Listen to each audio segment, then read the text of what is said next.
Hi guys, and welcome to a exciting episode of Revenge of the Q&A interview with me and Jesse Cox. Hi and welcome. Hi. Introduce yourself, Jesse. Thank you for joining me today. It's a pleasure. It's a pleasure.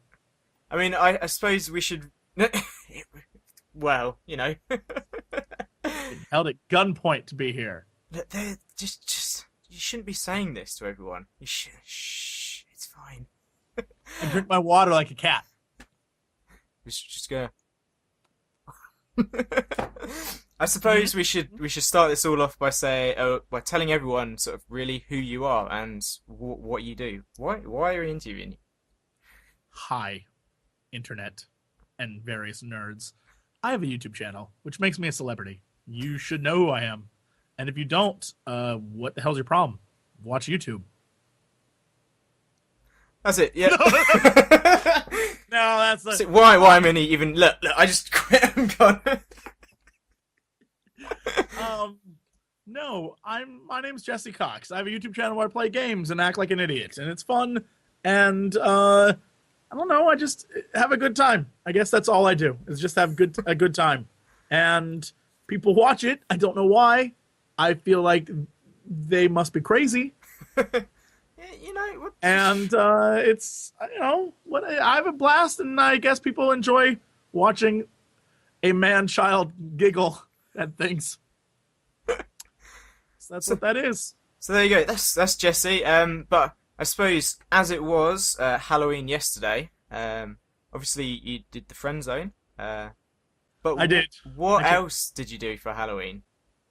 I went home and I had to edit a video because sometimes you promise big companies things and they say to you, "We don't care that it's Halloween. Fix our video." So I did. I did. So, did you even have any trick-or-treaters or anything? No, I bought candy, which is I bought M&Ms, and they're still sitting in a bowl right here because I was like, "Hey, I'll have a bowl, and if any of the kids come knocking, I'll give them M&Ms." No one came. No. So I have a bowl of M&Ms just sitting here, and I have three kinds. I have regular, and peanut and peanut butter. Peanut butter? What? They're filled with peanut butter. We're deprived over in England. We only get the regular and the peanut kinds. Not a peanut. Also, I'd like to point out that is obviously a slutty looking M&M, and the other guy, who is he? Orange. He doesn't know how to react to her. He's like, "Oh boy, oh, my thick candy shell's getting thicker." I tell you what, if you like those sweets, I think they're called Mawams.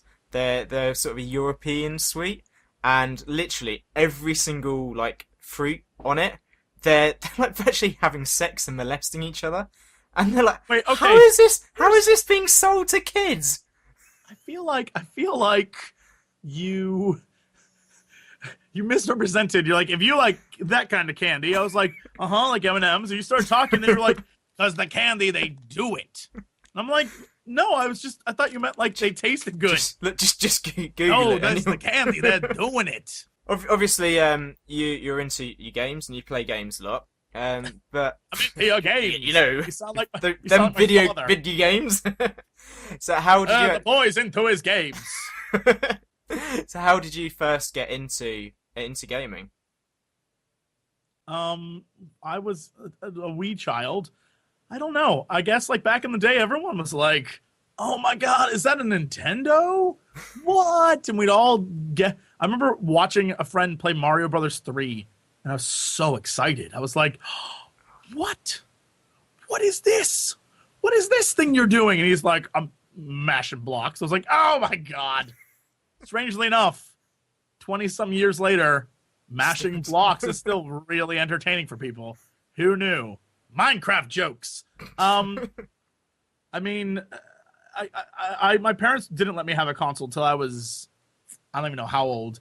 And it wasn't until the Super Nintendo came out. Because my uncle at the time, don't ask me how I know these things, or how he knew, but he told everyone, like, "Don't get a Nintendo.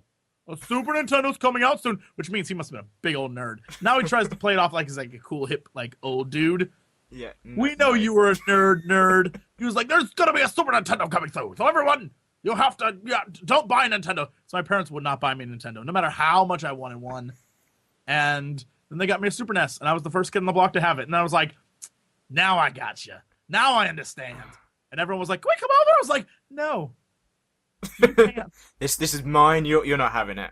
I'm playing Super Mario World. The first games I got was Super Mario World, F-Zero, and I'm trying to think what the other ones were.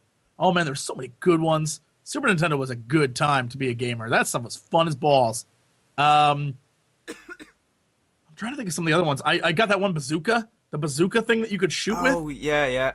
That was fantastic. I think I actually skipped the Super Nintendo because I went straight from I had the NES, and then the next console I got was the PS2. I was yeah, Well, I was you were stuck probably in like, limbo. I'm gonna go get into sports and go talk to human beings. Please. It's not for me. That's not for me. So obviously, like before coming on YouTube as well, you're a teacher, and I feel like we've all heard the story about you got sort of laid off, and then you was like, hey, let's try this YouTube thing. But what got you actually into teaching, and why did you become a teacher? Honestly, I became a teacher as sort of a backup plan. Like even the principal, even though I hated that man to death, hated him to death. Even he, like every once in a while, be like, I feel like you don't even want to teach, do you? And I was like, no, I totally do. It's my passion, right? But even I knew it was kind of a lie. I spent most of my young adult life like doing theater stuff and things like that. And when I got to college, I was in the BFA program, which is just basically like full-on theater all the time. Okay. And so there's like, it's like the fine arts. Oh, they have to put an F in there to make it seem totally legit. And so it's really like, oh, this would be great. And I'll go become a star. And about halfway through that, I realized this is garbage. Like classes, I was paying thousands of dollars to go to a college where classes are like, today we're going to learn to breathe. What? Find your center. Oh, yeah. There was one class where it was like, I want you to go home. And this is one of my teachers. I want you to go home. And I want you to taste a lemon. Really? Taste a lemon. Then come back tomorrow and experience the lemon. And I was like, what is happening right now? Why would you do that?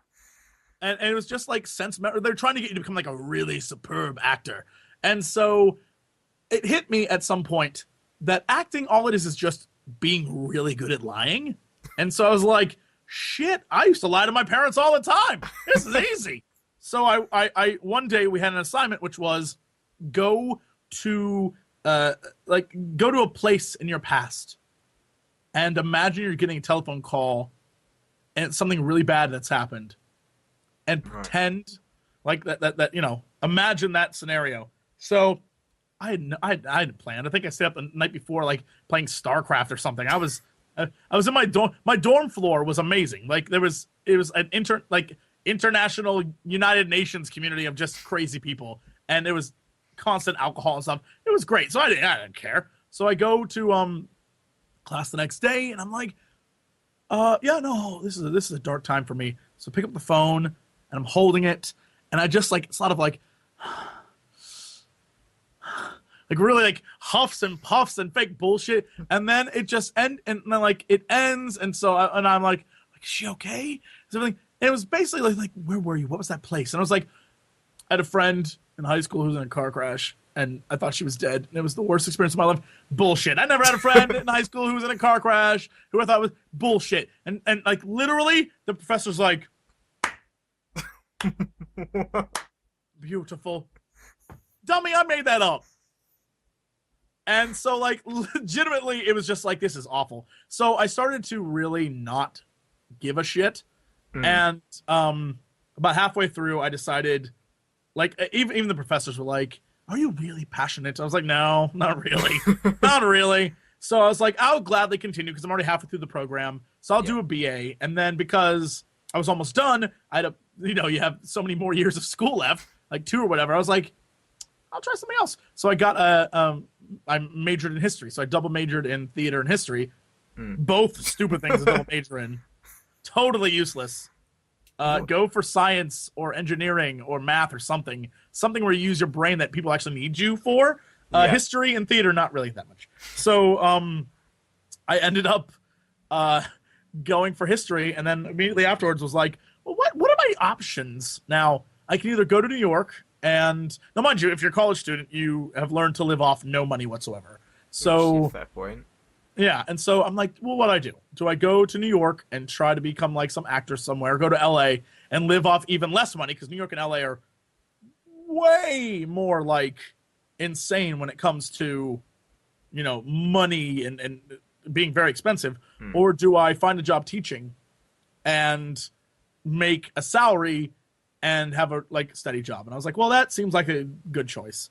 So with my parents' suggestions, they were very like, you should go teach. You should go teach. And I was like, but I like the theater. I like I like voice acting. I like the radio. And maybe I could do something there. And they're like, teaching, though, they have healthcare. Jesse, you can take care of yourself. So immediately I'm like, all right, fine. So I started my first year, and the first job I got was at like a super inner city school. And it was just like, I was like, I'm making a difference here, guys. I'm really making a difference. And 3 years later, I was like, this is the hardest thing I've ever done. Like, being a teacher is not easy. And so, yeah, we all, like, everyone that was there, they just, like, hey, goodbye. We don't need you anymore. And they basically replaced us with teachers that were cheaper. So, yeah, I mean, I've told that story a million times. But, yeah, I mean, that's what happened.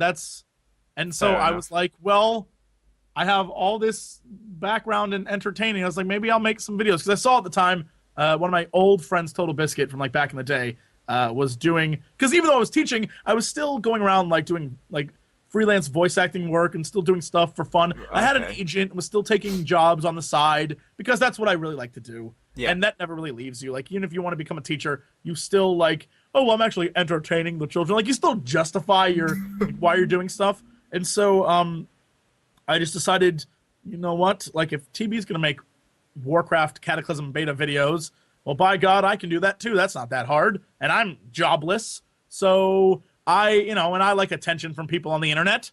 So why not? So I started making them. And next thing you know, he and I were both getting put on the front page of MMO Champion. And then it was like he and I tried to compete with each other so you could get stuff up first. And then at one point, I decided, like, well, this was fun, but I'm going to do other games. And he still kept doing WoW stuff. And then he decided, balls to it, I'm going to do other stuff too. And that's when he started, like, posting the Yogscast videos where they did Magicka and stuff. Yeah. And then that's how he, like, bloop, bloop, bloop, bloop, bloop. And then we both got approached. Well, he got approached by Polaris, which at the time was the game station. And then he was like, do you want to come join this thing? I was like, yeah. They're going to pay us money to do this? This was back when no one was getting paid to make videos. Okay.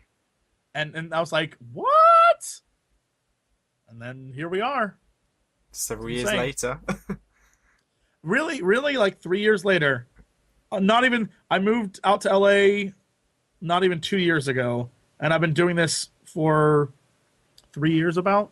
Just had the channel's 3-year anniversary. So that's crazy. Yeah, and was it 5,500 subscribers now or something like that? Something like that, yeah. Yeah. It's good going. It's weird. I'm no PewDiePie, but I'd like to think I'm sexier than he is. Of course. I've always said I'm the sexier PewDiePie. Always said that. So like when you actually sit down at your desk to record all of your videos, what are your inspirations and what thought processes do you go to? Like, right, sat down here, I've got to do this, and yeah, what inspires you to do everything? I mean, most of the time it's just like, if I want to play something, I'm like, I'm gonna play this game anyway. Let's make a video of it. Like, I mean, there really is no inspiration. The inspiration is, do I like this? Is this something I would want to watch? And most of the time it has to be something that the game itself is entertaining. There's a lot of games that they're kind of like, the game itself is boring to watch. Like, a really good example is Borderlands 2. Borderlands 2, I am not like it's fun, but I can't imagine watching it. It's a lot of like kill a million guys and then move on. Yeah. And then like Handsome Jack says something really funny and they're like, "Oh, that was funny." And then you don't hear dialogue for another like 25 minutes. And it's like, okay. But on the flip side of that is the new Tiny Tina's like the D&D DLC they have. It's really funny. It's very cute. That kind of thing is something that I would play. And so there's something else happening besides me having to be the crazy entertainer, because you notice that in videos where it's just the person, they always have to go like to the nth degree crazy, like, wow, the things are happening, and that's just, I'm not gonna do that. I'm not gonna do that. I will laugh and I will be silly, but I'm not gonna be like, you killing guys. Like that's not happening. So go on. I was going to say, because I watched your Beyond Two Souls playthrough, and I really enjoyed the sort of the way that you jumped into the character of Aiden almost, and I thought that was quite an entertaining sort of approach at it. And because I watched a couple of different playthroughs. Don't nod your head and just say, I know it all was. That smug, I know it all was. That smugness, Jesse. I put a lot of thought. Look, a lot of people don't realize that I put a lot of thought into some of the playthroughs I do, and a lot of time researching things. So for Beyond Two Souls, as I was progressing through the story, I was doing a lot of research about the endings, because there are 5 endings, but multiple variations on those 5 endings. And so, spoiler for those who haven't seen it, but the entire time I was setting it up as, you know, Jodie hates this guy that loves her. And then at the end, I'm like, F it, they're going to fall in love. And then I was like, gotcha heartstrings, because now he's dead. I was like, boom. And to me, I was like, that's good storytelling. And so I know a lot of people were like, you failed at that mission because you could have lived. And I was like, I didn't want him to live. I wanted him to die because I was telling a story. And that's what I try to do in a lot of things that I play is try to tell a story of some sort. And so hopefully that came across. And that's what that's why I enjoyed it. I was like, this is going to be fun. I mean, it made me really think that I've got to go and play that game, and I thought I don't have a PlayStation anymore, so that all went out the window. So, buy that PS4, man. Spend $5,000 or whatever it is. It's already pre-ordered, unfortunately. It's coming in a few weeks. Get one? Yeah, can't even get one. I would say you could. I would say you could come over here, but like I think a 10-hour trip. No, I found it really funny that I can go on right now and pre-order as many Xbox Ones as I want. Can't find a PlayStation 4 to save my life. I'm just like, well, that's unfortunate. Although with that said, I feel like at launch, PlayStation 4 doesn't have that many games. I can't figure out what they have that's worth buying at launch. Xbox One, I'm kind of interested in Rise. As a history nerd, I'm really big into ancient Rome. So I might play that just to say I played it. Yeah. But I mean, I was looking at Watch Dogs and I thought that seems a very interesting game, and then like, nope, next spring. Yeah, we're gonna hold that off. I'm like, okay. Which I don't know why, but same thing with what is it? The Stick of Destiny, Stick of Truth. Oh, the South Park one. Yeah. They just showed footage of it, and they're like, coming next year. Like, what? Guys, yeah. So literally at the moment, it's going to be PS4. Maybe you should get some games for this. I mean, enjoy your PS3 games on your PS4. I think that's about it. Jumping into more of a desert island theme. So Island. Okay. So if you were stranded on a desert island and you could take a person, a CD, a food, and one other item, what would you take? All right, I would take. It can be any person, alive or dead. Okay. I would take. That's a good question. I would take a bodybuilder. Okay. Doesn't matter which one. For CD, I would take an old broken CD. For food, CD. I would take a crate of vegetables. And what was the last thing? You get a book and one luxury item. Oh, a luxury item. All right. The book doesn't matter. A big, thick book for the purposes of burning. Okay. And luxury item. Probably I was gonna say CD player, but the CD is already broken that I'm taking. So luxury item. Let's do bone saw. A bone saw. What? So when the So bodybuilder dies, you can make him into interesting. so here's the thing. Objects? I would kill the bodybuilder with the broken CD, cut his throat. Okay. Right. Then I would cook him and eat him with the vegetables. And then the bone saw would be used to hack through his bones so I could eat him. That's how I live on the island. And no one, they'd be like, what happened to the bodybuilder who was with you? And I'd be like, I don't know what the hell you're talking about. Why is that house built with bones? I don't even know. And I carry a skull around as my friend because I'd be trapped on an island. Like this is my buddy Yorick. Yeah. Oh, I have it planned out. See, the difference between me and everyone else is I'm a realist and know that in survival situations I will murder everyone else in order to survive. Just murder everyone else. So right, just remind me to stay away from you in any type of. Oh yeah, no, you'd be dead. If we were stuck in a raft and there were sharks, I'd push you in, and then paddle as fast as I could. Just paddle as fast as I could away. Be like, I'm down, I'm gone. The sharks would eat you, and then they wouldn't be concerned with me. Well, thanks. Well, not if I push you in first. Here's the deal: you wouldn't. Though you have compassion.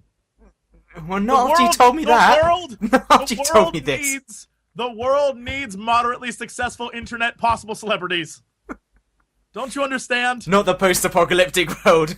If there's no internet, there's no Well, no, internet celebrities. Even then, I'd be like in every post-apocalyptic movie. There's always the mayor, the evil mayor of a town. I'd be that guy. I'd be the evil town mayor, who's like, we must find all the books so that I control the knowledge. I'd be that guy. And you're going to rewrite history, is that? I feel like that's how it would work. Oh, yes, God. to make it so that my lineage of fake made-up people, like my father's name was called Drago, and my mother was the Khaleesi, and we had dragon babies. Yep. And no, it'd be the post-apocalypse, so no one would remember.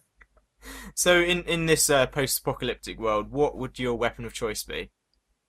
Oh, well, it would be probably some type of. I mean, I assume bullets would eventually run out. So once all the bullets have run out, it would be some type of rusty rapier, like just it's old and rusty, and I call it Old Brown Blood. Because when it cuts you, the rust drips through your blood. Okay, I feel we've gone to a dark and terrible place in these last two questions. Have we? Have we? Think about it. I'd be a damn good post-apocalyptic leader. My gang of Mad Max crazies would be the best gang of Mad Max crazies. Okay, let's do this, and we can see how it goes. Yes, let's end the world. We'll see how it goes. You heard it here first. Jesse Cox wants to end the world. Saying that we'd be better off. You've been watching part 1 of my interview with Jesse Cox. If you want to see part 2, just click on the annotation.